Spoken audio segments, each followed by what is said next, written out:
All right, another busy day in the books. I'm sorry I didn't get to make a video lesson yesterday for everybody. There's just so many freaking stocks moving. It's really a great market, but I get a little overwhelmed between my own trading and watch lists and commentary, and I'm working on stocks to trade all the time, and I'm actually working on a new guide that's going to help you plan every single trade that I hope will come out in a few weeks. So I'm sorry, but today I gotta just go over this because there's so many plays. EBIo, probably the best looking chart with this nice breakout today. This was on my watch list last night if you read it. Um, and I just missed it. It was a clean breakout right in here from the get go above 145. I got to give props to Mark Crook. Where is he? I have so many tweets. Mark Crook, for those of you who don't know, is this it? Yeah, the Honest Crook. He's my chat moderator in my trading challenge chat room. I actually have two chat rooms. I don't know if you guys know this, but my trading challenge is much more for dedicated students. They also get several live weekly webinars from Mark Crook, myself, Tim Grattani, and Michael Good. And Mark Crook is really the moderator of that chat room, and he also gives exclusive trade alerts. And this was his just awesome 9:45 a.m. Alert where he bought it at 143. And roughly a half hour later, he had over $2,000 in profits. He sold some a little too early. He was like beating himself up. I was like, dude, you just made 2 grand in like 30 minutes. And he's like, I know, but it could have been 5 grand. He's up about $550,000 now in a few years. He's aiming for the $1 million, but like I told him, you don't have to force it, okay? If you make 2,000 in an hour, that's fantastic. And he sold into the meat of the move. And congrats to all of you. I was just too busy with other plays. CLF closed strongly yesterday, and I thought that it was actually going to be a nice breakout today, but no dice, so I cut losses quickly. I lost like 10 cents a share. Not the end of the world. It actually could have been worse. It could have been like 20 cents a share. And now, I'd be actually up a few cents a share. But long story short, whether I make or lose 5 or 10 cents a share on a $2, $3, $4, $5 stock, it's a scratch. The stock did not do what I wanted, so I get out. Small loss, small gain, it does not matter to me. And I know this is very strange, but this is how I view trading. And you will see that over the past, 18 years, I have lots of scratches, and they don't move the needle on my net worth or my income one way or the other. And I should mention, for the small group of people that think, oh, Sykes just wants to make 5 cents a share and then he gets out, I lose money either way if you factor in the costs associated with me sending out alerts to everybody. Because, frankly, I'm a teacher and I trade with a very small account in order to teach. Okay, my goal is not to have the biggest dollar profits with my small account. If I wanted the biggest dollar profits, and if I really wanted to buy 50,000 shares and make 5 cents a share, I could do that, and I would be a trader only. I would not teach, and it would be very useless to you guys. And I know a lot of big traders do that, and they don't really provide anything to the community. They trade, they keep their secrets, and that's not what I want. So if I make or lose 5 or 10 cents a share, it's a scratch for me. And trading with a small account, I think, really helps show that. The way that I've really built my account this week was on MGT, buying it in here in the 240s, and it went all the way to the 280s or 290s actually. I was out in the 260s and 270s, but making 10, 15% in a few days, that is me being dead on.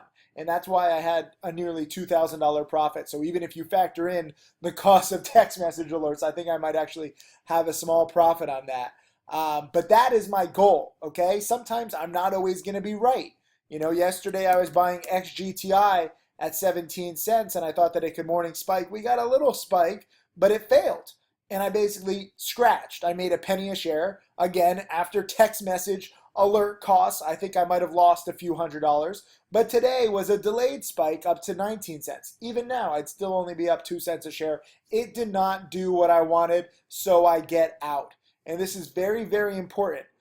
Today, also, I had BWEN, where I was buying it. Actually, it spiked up pre-market. This was actually kind of a good lesson. It spiked up pre-market on news of the big contract up to 540, and then it was coming down, and had some support here at 5-ish, and then it went to like 520, 530, right near the open. But it came down also, and it broke this support at 5, and I was buying it in the 490s on this big dip right here. And a lot of people ask me, it broke support. Why are you buying this? Well, I was thinking that it could get back to the 540 level. So I don't want to chase a stock. Sometimes people just like buying stocks when they hit new highs, but this is a tough kind of play. Energy stocks, I don't really chase. I like to dip buy. So buying it in the 490s actually turned out to be the perfect opportunity to profit, at least for the first hour of the day. You could have made money, and it could not get back to 540, let alone 530. And then it kind of like triple topped here at 530-ish. So I was out in the 520s. I made roughly a quarter a share. So 5%, nothing huge, but I minimized my risk by dip buying as opposed to chasing. Too many of you guys only want to buy the day high. When it's an energy stock, I'm a little more conservative. So some people think my strategy is very simple, but you miss out on the subtleties and small things, and it costs you. I do have a pretty simplistic strategy, but I have picked up a few things over the years, and I do utilize them to increase my odds of success. And the key to my odds of success on this was not chasing it at 530, where if I had bought it, I would have lost. Instead, I waited for some panic when the morning low got taken out in the 490s, and that was nice. So the BWEN trade wiped away my losses on CLF, and then I had one other trade, MBRX. This was like a recent IPO. This one was a little sketchy. I dip bought it because it basically dropped, nearly $2 a share. And IPOs that drop like that, sometimes they can bounce pretty nicely. And so I was buying it in the high 7s, and we did get a bounce up to 850. I didn't get a chance to sell right there, and midday 830s. I was out at 820-ish, and I made like 20-30 cents a share. So it didn't bounce as much as I wanted, but it would be very difficult for me to lose. I bought it at 785. So if you dip buy into pure panic, as long as there's like a good catalyst. I mean, this company's in the same sector as CPXX, which recently got bought out. So there was some potential for other chat rooms and big traders to notice it. It just didn't work out exactly the way I wanted. That happens. But by dip buying it, I protect myself.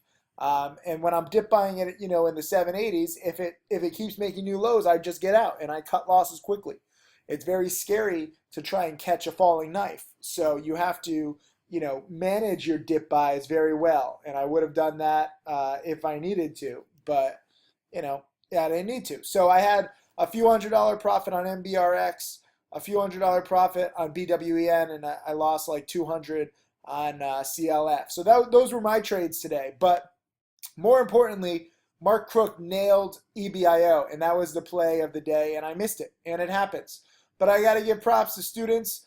Jared, also shorting OPTT. I wanted to do it, but frankly, I just missed it. So I miss trades, and I want you to understand that. I don't want you to think that I'm like this perfect trader. I missed this great short too, and there were shares to short. I believe Interactive Brokers had shares to short, and Jared nailed it, shorting 1,000 shares at 585, covering at 535, making 500, and then he nailed the EBIO. At 148, out at 192, $880 profit. So he made $1,300 in 45 minutes. So awesome job, Jared. Mark Crook, I just got to thank him so much. Here's Joe. This was awesome because he bought the EBIO breakout at 153, sold it at 188 while loading cows onto a semi. That is freaking awesome. I love hearing stories about where you guys are trading from. Aside from just the money that you can make and, kind of how cool it is to really be a trader, you can do it from anywhere. And I'm constantly amazed that where people are doing this from. Marcus made 160 shorting, and he started with a small account. And as I reminded him, small things lead to, some big things later on. Great big things have small beginnings. So don't ever feel bad if you're starting small. And you don't even have to make $160. That's not life changing. But the knowledge of how to short OPTT and making, 80 cents a share, that's a good trade. And this was my tweet that I truly believe, and this was me in Mexico a few days ago. Life is 10% of what happens to us and 90% of how we react to it. So I think this holds very true in the stock market.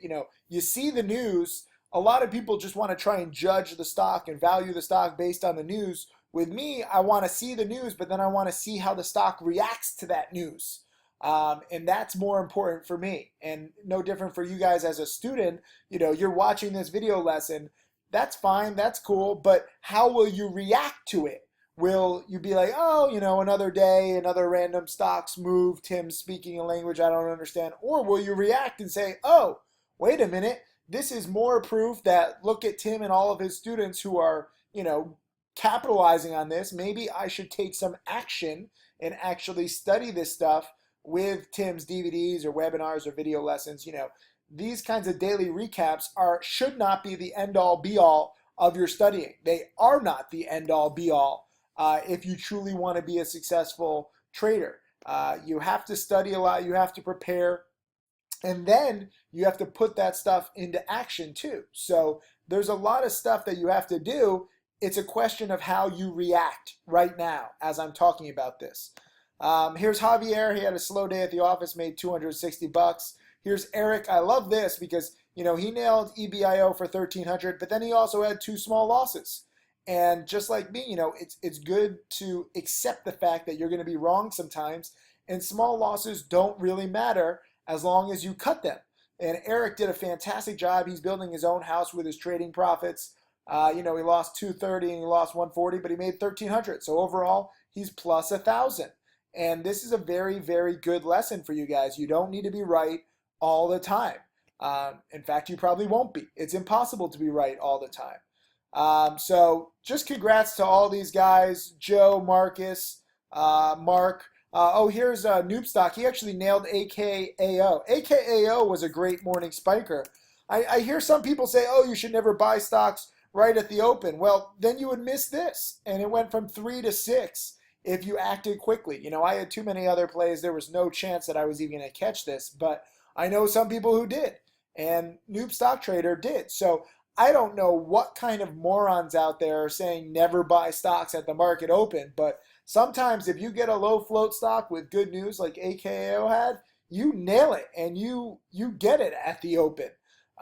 Because otherwise you're going to be too late. That's not to say that I would chase it after a stock goes from 3 to 5 or 3 to 6. It was actually better for the shorts later on. But if you were quick, there were some trades. There were, 200, 400,000 shares traded for the first 2 minutes where you could have bought this stock in the 3s.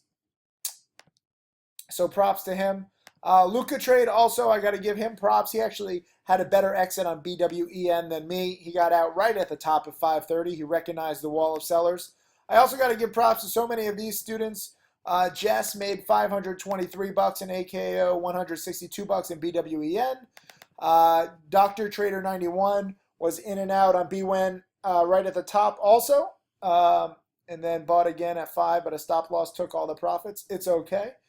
Johnny Hunt, 3 weeks of studying and just started paper trading today, in at $4.99 out of $5.29. Good. He says, thanks for everything, brother. It's my pleasure, Johnny. Here's Hellacious, was trading PPHM, $300 profit on that one and $1,100 on the day. And this was at 9:58 a.m. So I show you this stuff not just to brag, like, look at all my students doing well, but to give you examples, statistics right in front of your face of traders who are learning to play this volatility in banking. Here's Maki thanking the chat room for EBIO. Hey, Maki, it was on my watch list too. I should have done that, but at least I had it on my watch list. Here is Anin, 2 trades in at 146 out of 187 on EBIO. The Mellow Trader, day 3 as a challenge student, small position, in at 156 out of 191. Awesome job. And here's Mark Crook, with his chat room commentary. I copy and pasted it, and he made 2,000. He's like, should have been 4,000. Don't get greedy, Mark Crook. Remember, I found you in a cubicle, and 2,000 would be like, what, 2 weeks or 3 weeks salary for you. So congrats, but you got to keep everything in perspective. A lot of the time, you're going to sell too soon. Sometimes you're going to miss it. I totally missed it. And guess what? It's okay. This is not an exact science. Here's my JoJo. Thank you, Tim, for keeping on the watch list. Made my biggest game today on EBIo, 286 bucks. Here is Vice Rock EBIo in at 167, out at 207, made 850 bucks. Awesome job, Vice Rock. Here is a comment. I like this guy, O Garrido, and he was in EBIo at 166, out at 177. Great safe trade, made 400 bucks, doubled what he makes in a day at work, which is awesome. And then here's the Swede. This is Jonas. I didn't even get a chance to look at this yet. Let's see. Oh, here's Jonas. Beautiful. He's trading from Europe, and he made a few hundred bucks. Good job. Here's Brent Hendricks. CLRB was another spiker today. Oh my God, I totally missed CLRB. We're in like play overload, and you had $1 a share of upside, several different runs. This is just a volatile stock that's spiking right now, and we got a lot of them. So it's like fire at will, but you got to be prepared. And here were some from yesterday that I just want to give quick props to. True Green, shorted APHB at 314, covered at 221, making nearly $1 a share. That's a fantastic short. APHB. I missed that one. I miss plays left and right. This is part of the reason why I got into teaching, because I recognize that I'm only like, really the tip of the iceberg with my $4 million. Here's Gelzinga, made 1,000 on MGT morning spike yesterday. Escabrera made 385. Mind Sculptor banked on OPTT, which was a spiker yesterday. I missed that. I think I should just have come out with like missed alerts, and you'll see that, while I take a few of them, I'm missing probably like 7 or 8 out of 10 trades right now, because I simply cannot keep up, which is a great problem to have. But I want you to realize it's not because I'm like a bad trader. It's because there's so many plays right now, and it's overwhelming. And for me, it's not just making a trade, it's making a trade and then, writing commentary about it, sending out alerts. Like, there's a lot that goes into every trade for me. So that slows me down, which is fine. I've learned that my students don't like getting 50 text messages in a day. Here's Present Profit, made 556 bucks on OPTT. CP218 made like 5% on OPTT. Money was in at 555, out at 625, made 75 bucks in 45 seconds. I'm trying to like amortize that over the course of the year. That's a lot of money. Ramster in at 4, out at 612, 3,000 shares. So a nice little $6,000 profit there. Freaking awesome. Killer Beats followed my low float stock perfectly, and CBMX in at 370, out at 438 on a small $1,000 account. Awesome. And then Uber made like 1,500 on the dip buy in OPTT yesterday. And today, OPTT got crushed. So in the past few days, both OPTT, I just want to say like, yeah, you know me, OPTT, had the big spike and the big crush, and the same thing with APHD. Not APHD, what was it? Oh, APHB, my bad. So the big spike and then the big panic the next day. So enjoy it, okay? This will not always be the market conditions. And those of you who have no idea what I'm talking about, you should study at night. You should utilize the nighttime and become better prepared for all these plays. Watch my How to Make Millions DVD. It is comprehensive, and it talks all about these patterns. So get on your game. Congrats to everybody who's banking or learning.